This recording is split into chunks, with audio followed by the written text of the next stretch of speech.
such a time as this. And welcome back to For Such a Time as This, the place where there is no such thing as a silent witness. We're here doing a special episode. I'm here with Steve. Steve, how are you? Hey, Pastor, doing Steve good. is an elder at New Hope Community Church, and we are discussing something that is right in his backyard, right in his backyard. But as always, before we start, I want to say this Genesis 1:26 seems to be a problem in our culture. God said, let us make man in our image, after our likeness. Let them have dominion over the fish of the sea, over the birds of heaven, livestock, over all the earth, over every creeping thing that creeps on the earth. Verse 27, so God created man in his image, in his own image. In the image of God, he created him. Male and female, he created them. Male and female, he created them. Steve, I only see two. Do you see more than two there, Steve? It's male and female. It is the backbone of all biology, especially if you're an evolutionist. I'm not an evolutionist. Yeah. Male and female, you need to recreate. And there's no third one. Nope. This seems to be a problem in our culture. And we have an issue going on close to us. Deerfield is only, what, Steve, 15-minute drive from here? Yeah, 15, 20 minutes east, northeast of Palatine. Palatine. And there's an issue going on. There's an issue going on. So I've been living in Deerfield now for, 19 years, I think. It's been that long. Mm-hmm. And there's a middle school there both my kids went to called Shepard Middle School. And recently, like February, there was a occurrence, and apparently, well, not apparently, what happened was a girl or several girls were dressing in the girls' locker room before gym, and in the locker room was a boy, biological boy, who identified as a girl, and of course the girls, alarmed, didn't want to get undressed. There was some apparently pushback from the administration, which I think we're going to hear about a little bit more in detail. But the mom of one of the girls, her name is Nicole Georges, got involved and is sort of spearheading some of this stuff happening here as far as the absolute on-the-face craziness of this. And so that's kind of where we are right now. Yeah, and so she actually gave an interview on Matt Walsh's show. And so the clips that we have is from an interview with Matt Walsh. You will see him. And she describes what I can only describe as insanity, if not abuse. So here it is.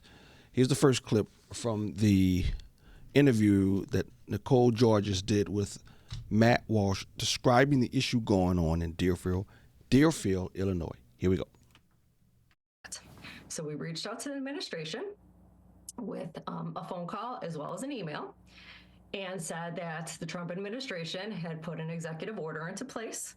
And we said that obviously maybe you're not on top of things as you should be. And obviously what is going on now with the school.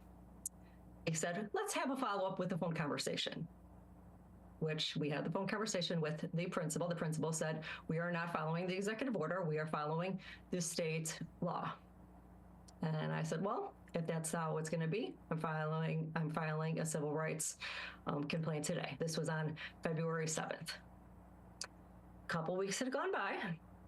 Nothing had really happened. The girls had been going to pee as usual, but we'd been preparing that this child was going to be using the girls' locker room. The child was then using the girls' locker room on his own, where he was being brought in on his own without the girls being present. So he was using the girls' locker room like on his own without the girls being in there. So after lunch or before lunch, I don't know exactly how it was, but he was being taken into the girls' locker room without the girls in there. So he was getting special treatment, from what I understand. So then came mid-February, or the end of February, where the girls had decided when he was going to be in there, they did not want to change with him present in the locker room. So they all decided to not wear their uniform with him present. They made a little protest. The PE teachers were fine with that. They said, you don't have to change. It's fine. As long as you put on your gym shoes, we're okay with that, which was wonderful. The next day, the assistant principal pulled multiple girls into her office and reprimanded them, asking them, why did you do this? This is against policy. You need to wear your uniform. That same day, she brought in this assistant superintendent. Now, this assistant superintendent does not have an office at Shepard Middle School. She is across in a different office building where the district protest was that night, where I had spoke that. So she had to get in her car to come to Shepard Middle School that day. She was there, and then 2 other teachers were there to make the girls change into their uniform with the child present that day. My daughter changed that day. She was forced. Wow. You know, I just, in show prep, when we did these clips, I just realized both the principal and the superintendent were women. Yeah. 2 women forced young girls to do this. Right. Right. And what's interesting too, the PE teacher was okay with having them not change. Yeah. So because that's district policy. Yeah. So they escalate. This thing obviously got escalated. There's a policy that's being pushed into the schools from above. Yeah, right. Because the superintendent, the assistant superintendent, she said, who does not have an office in the school, drove specifically to the school to enforce this. Yeah. And I just want to just say to people, if New Hope Community Church forced girls to do what they forced those girls to do in their school, Steve would be in jail, I would be in jail, and every adult that forced these girls to do this would rightfully be in jail. You know, what occurs to me is there's this idea, this messaging that's going around that, look, we just want to get along, we want to be accepted, we want to be loved and all that sort of thing. But when you have a situation where there's a solution to a problem here by a PE teacher, at least a temporary Band-Aid, where you don't have to get dressed, just throw on your, and let's get out there and go to gym. But what happened was this got to the administration, and they came in and are forcing these girls to sort of celebrate or accept or do this. You know, it's not about reaching a solution. It's about embracing Forced an ideology, an idea. That's what we're seeing. And she testifies to this and clarifies this in the next clip. Here it is. Now comes the next day. The same parties had to come there. So she, again, had the assistant superintendent had to drive to the school, get in her car. Same thing happened. That's when my daughter, with the male was in the locker room with them. He was going to change. And that's when my daughter said, no way, not happening. I am not changing in front of this kid. She got on the phone, called me, hysterical crying, called her father too, and said, what do I do? I'm not changing. And I said, absolutely straight. You are not changing. Not happening. Thank God she had her phone with her. And she ran out of the locker room, hysterical crying. And she said, I'm going to get in trouble. I can't have a phone here. I said, you're not going to get in trouble. Put me on the phone to the first person adult you see, because I will have a serious conversation with them, which I did. And I went absolutely postal on the phone to the first person that I talked to. And I said, how dare you do this? How dare you make my change in front of all of these women? And how dare you make my daughter try, because she wouldn't change in front of this boy. I said, he has a penis. He absolutely has a penis, and it's not happening. And that's what happened. Then I followed up with an email to the principal, and his response was, we can just have your daughter move to a different PE class for the remainder of the year. And I said, nope, not happening either. Why should my daughter have to move to a different PE class? She has done nothing wrong. She is a girl. She remains in that PE class. The only thing my daughter's not doing is she's not changing for the remainder of the year. And that's where we're at today now, until I went to one more meeting. I thought the principal was a woman. She said referred to him as a he. The principal or the PE teacher? The principal? Oh, she said she spoke to the principal, which was a he. Okay. Maybe the teacher was a she. Okay. Yeah. Well, because my question is, where are the men? Yeah. Where's the men? Maybe Dad is so angry. Again, no. I don't know what's going on. But maybe Dad's so angry he can't go on the video, or he doesn't want his face up on the video because he's about to do something that might need bail money. But in this whole struggle with schools, we had it here in 211. You guys are having it up there in Deerfield. Where are the men? Yeah. It's mind-blowing. And so just to be clear, she said, was the principal or the PE teacher, along with the superintendent, went into the locker room with the boy who's confused and told the girls they must change in front of them. Mm-hmm. Steve, Yeah. if you and I was overseeing a youth group here, and we did this to enforce transgender ideology and force these girls to undress in front of a boy, we would go to jail. Yeah, rightfully so. Rightfully so. This is mind-blowing. And so Matt Walsh, he's hearing this and he says, oh, whoa. Let's be clear. Am I truly hearing what you're saying, Ms. Georges? Is it?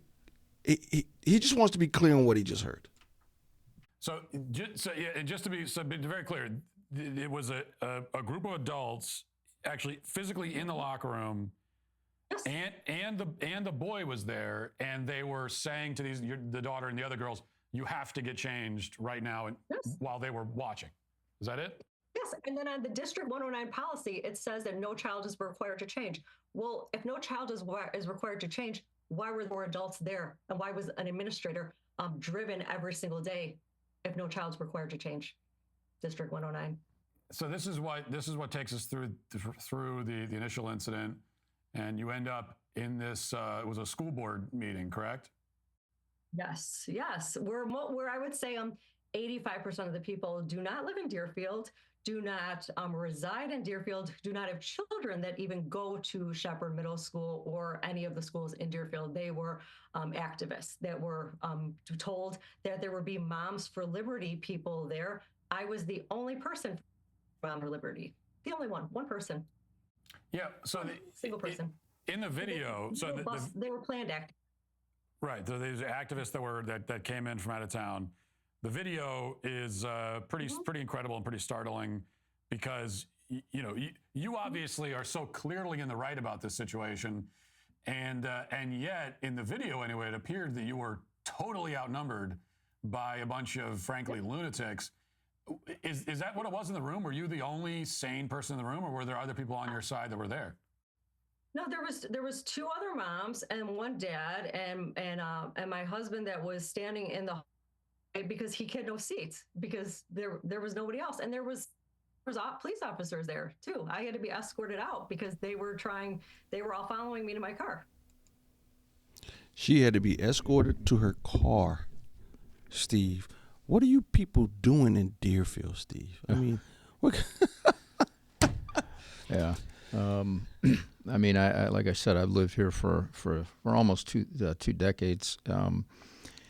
And this sort of stuff is not. I mean, this incident is obviously horrific, but some of this kind of thought process behind this is not that new. And I'm joking, by the way, because most of the people, as she said, was not from Deerfield. Yeah. These were busting activists. We've seen this in Palatine in 211. Most of the people that come there, and want to dominate and talk. And our last clip is going to be from one of the activists.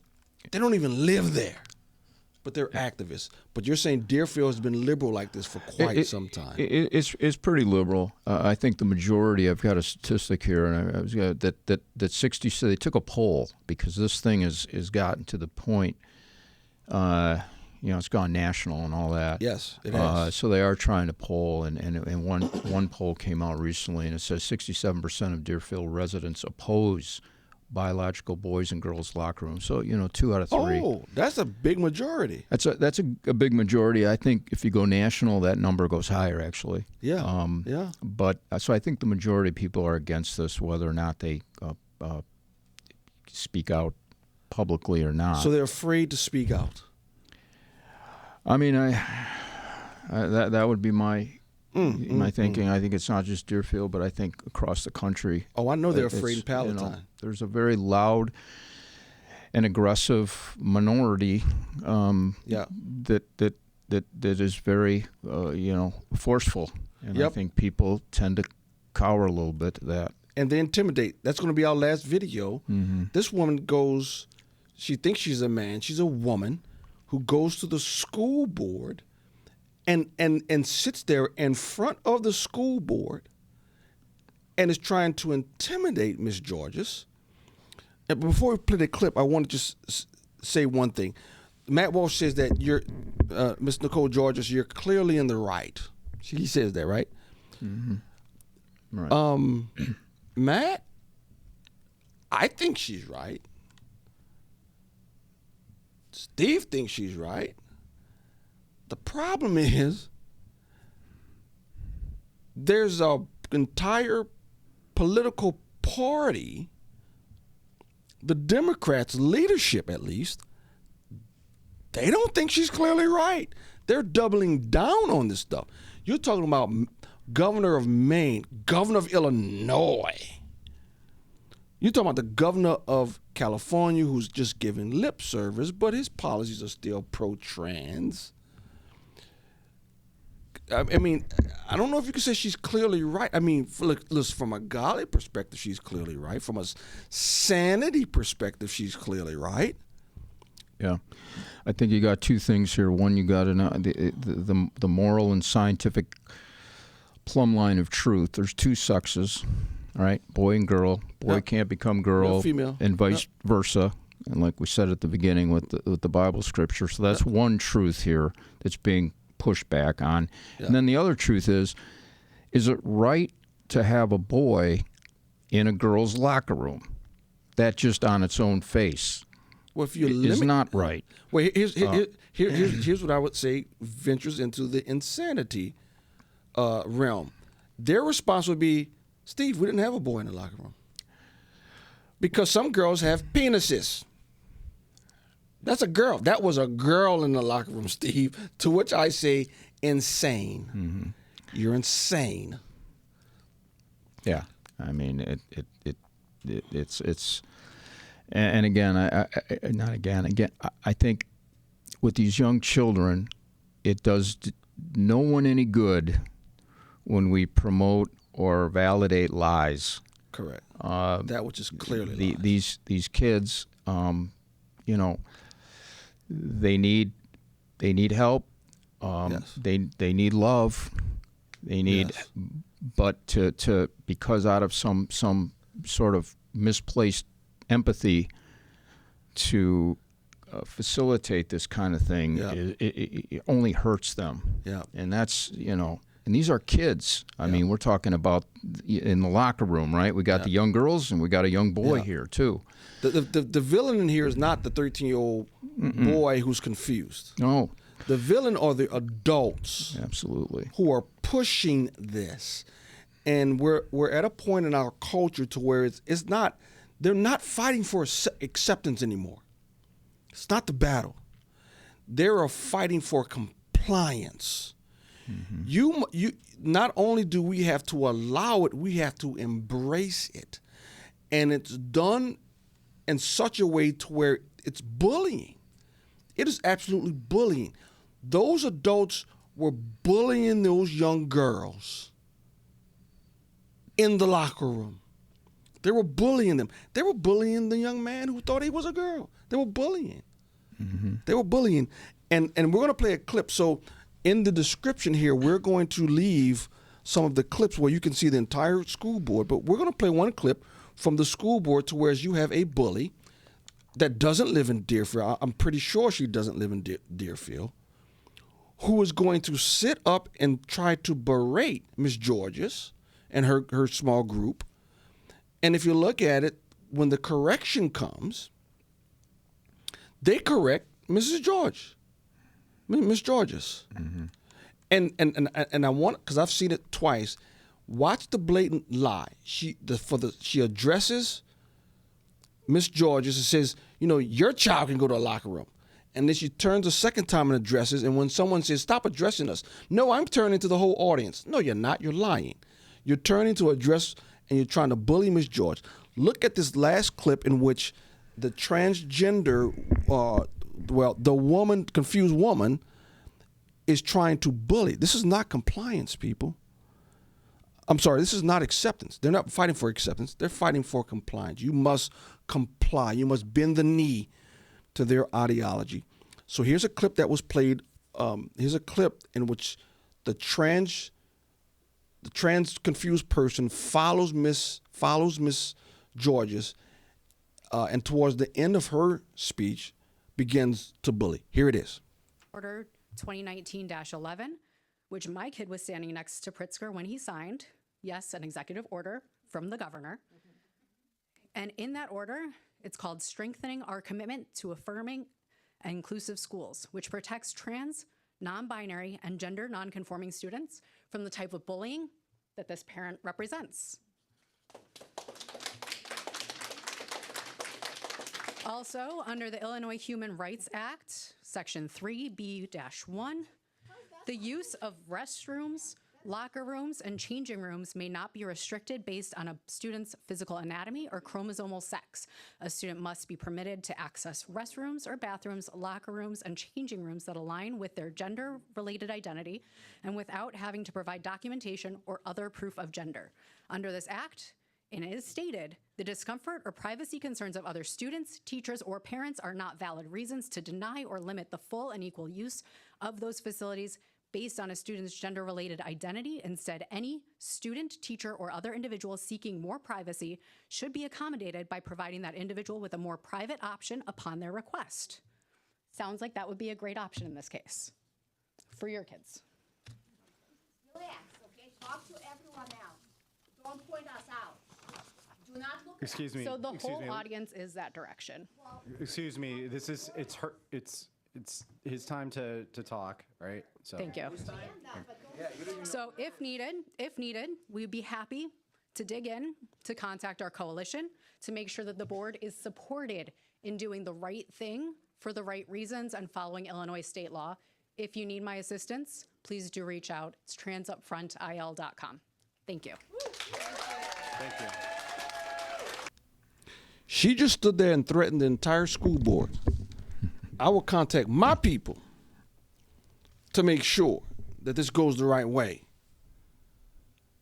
Yeah. I mean, her whole statement was based on complete fabricated stuff. I mean, you know, you're talking about you can't look at your birth certificate to see what sex you were born, all that sort of. That's the law. It's Illinois law. Yeah. That Prince, our wonderful governor, signed. That's our governor. So you're going to ignore scientific fact that's been in place for thousands and thousands of years, undisputed. Yeah.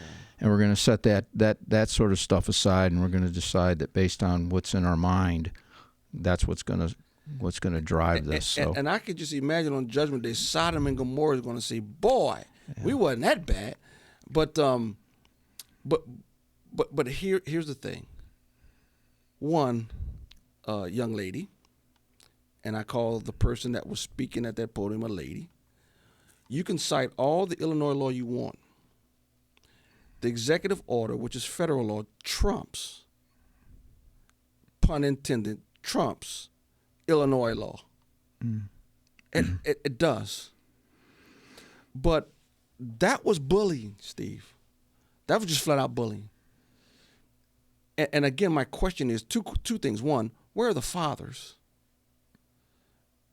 All the fathers of those girls should have been there, and Mr. Georges was there. He was there. And again, you know what? Again, maybe the other fathers was there. I'm not saying that they weren't, because I don't know. I have no idea whether or not the other fathers were there. I'm just saying the struggles we had in Palatine on this issue, the fathers weren't there. They weren't there. Some were, of course, some were, but it should be an uprising. It should be an uprising of the fathers. And you know what my second critique of this is, right? Where are the churches? Steve, where are the churches of Deerfield? Where are the churches?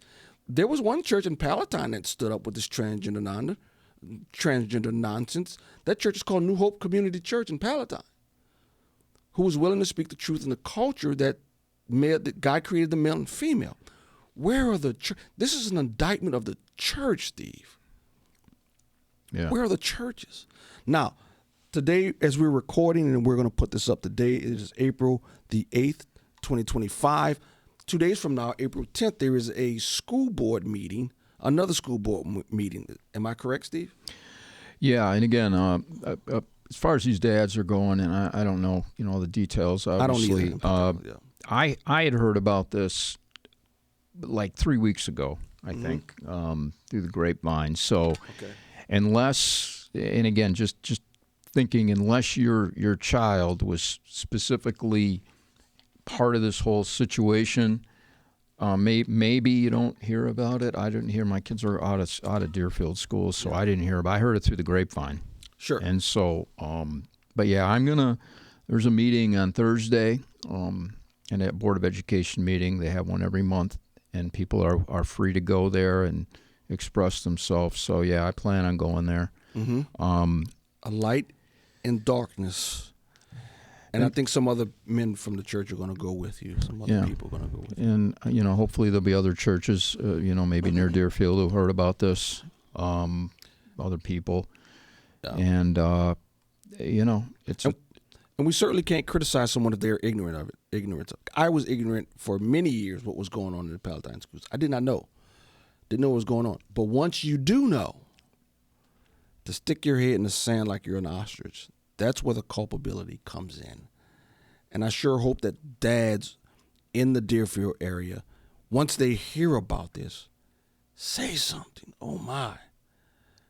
Please. Yeah, I mean, it's a hard situation. And again, you feel for these kids, these young kids. Yeah. I mean, adults, look, this is flat out wrong. Okay, but as an adult, you have the capability and the accountability to if that's your choice, then that's it. You have, but you've got children that look to adults for truth and for guidance and for wisdom, and to have this kind of stuff pushed on them at this young age, and especially in this kind of situation where you've got girls being forced to undress in front of boys. And boys almost sounding like being a pawn in this, with administrators driving across the town to enforce this kind of thing. That child, yes. This is absolute insanity. It is. And you know what the title of this video should be, Steve? Why is it okay in schools and not in churches? Because the churches, again, the argument, here's the question I wanted to put to people who are advocating this. If this is done in any church, if this is done in any Catholic church, any Protestant church, if this is done in a mosque or a Sikh temple, if it's done anywhere, I mean anywhere outside of the public school, if this is done, those individuals are going to jail. Why is the school exempt from this behavior? Yeah, and we saw it before, right? We saw it in Palatine with the books. Yeah, we saw books that were literally pornographic. Yes, that were being stocked in the bookshelves and the libraries and all the rest. And you have those books out on the street corner by a guy and a vendor, he'd be arrested. He'd be arrested. If he's on the street corner and a vendor and he's pushing us off the school kids as they walked by, he would be arrested. But somehow it's okay in the schools. This is crazy, and I think it's no longer a debate between ideas. It's a debate between sanity and insanity, evil and good. And for the Christian, for the churches in Deerfield and around Deerfield, for the Christians in Deerfield and around Deerfield, this is an attack on the basis of humanity, the humanity that God Almighty created to reflect His glory. And Christian, when God saved you, He didn't immediately bring you up to heaven. He left you on earth to fight these battles. At New Hope, we say every true believer is born again, and you were born again. You were born on the battlefield to build God's kingdom, and your sword, it's not a gun, it's not a knife. Your sword is the sword of truth. And I think God has saved you and put you in this area for such a time as this, to be the mouthpiece and the arbiter of truth for these young kids in this public school in Deerfield who are being assaulted by lies and confusion. And I hope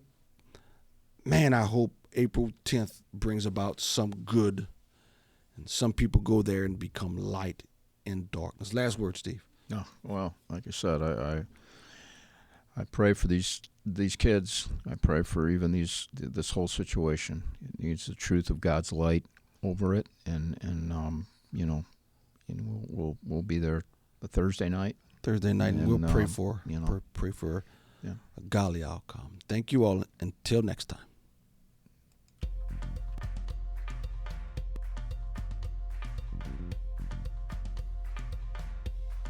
For such a time as this,